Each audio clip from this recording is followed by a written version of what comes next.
Hello guys, welcome to my new blog. আজকে অনেকদিন পরে আবার তোমাদের সাথে দেখা করলাম, কারণ এতদিন একটু অসুবিধার মধ্যে ছিলাম, কোনো জায়গায় বেরোচ্ছিলামও না, এই কারণে কোনো ভিডিও আনতে পারিনি। আর এখন যাচ্ছি আমার গাড়িটাকে একটু সার্ভিসিং করাতে। চলো তাহলে আজকের ভিডিওটা শুরু করা যাক।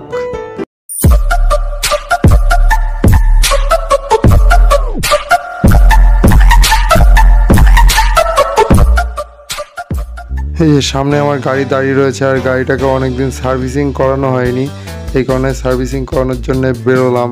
আর এখন একটু রোদ কম আছে, তাই আমি আর আমার বন্ধু বেরিয়ে গেলাম।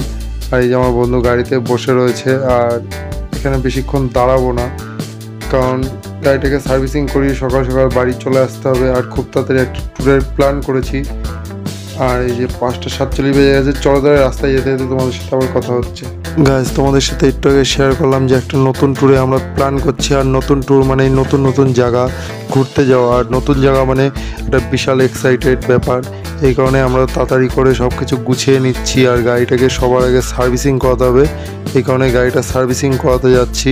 আর গাইজ, তোমাদের একটাই কাজ যে আমার চ্যানেলটাকে সাবস্ক্রাইব করে রাখো, যাতে যখন নতুন নতুন ভিডিও আমার চ্যানেলে আপলোড করবো সবার আগে তোমরাই নোটিফিকেশন পাও। চলো তাহলে আজকের ভিডিওটা তোমরা এনজয় করতে থাকো।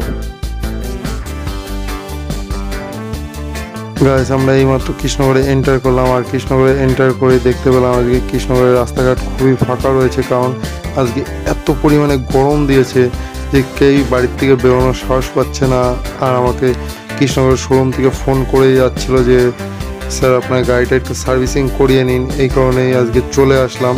আর বাড়ির থেকে বেরোনোর সময় এত পরিমাণে রোদ ছিল যে আসতেও ইচ্ছা করছিল না, আর কি করা যাবে, এই জন্য চলেও আসলাম।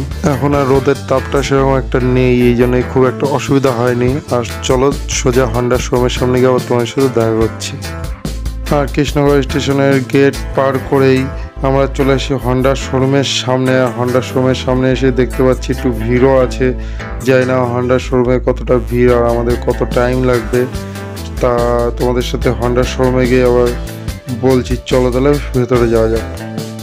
আমরা চলে এসেছি হন্ডা শোরুমের সামনে, আর হন্ডা শোরুমের সামনে এসেই আমরা এখন ঠিক শোরুমের নিচের দিকে যাচ্ছি, কারণ নিচের দিকেই রয়েছে সার্ভিসিং সেন্টার। চলো।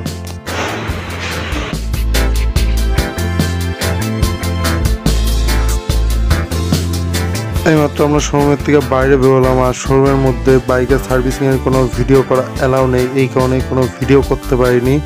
আর আমার আজকের ভিডিওটা এই পর্যন্তই। যদি তোমাদের ভালো লেগে থাকে অবশ্যই আমার চ্যানেলটাকে সাবস্ক্রাইব করে নোটিফিকেশন বেলটাকে অল করে দেবে, যাতে যখনই নতুন কোনো ভিডিও আপলোড করি যাতে সবার আগে তোমরা দেখতে পাও। চলো, টাটা।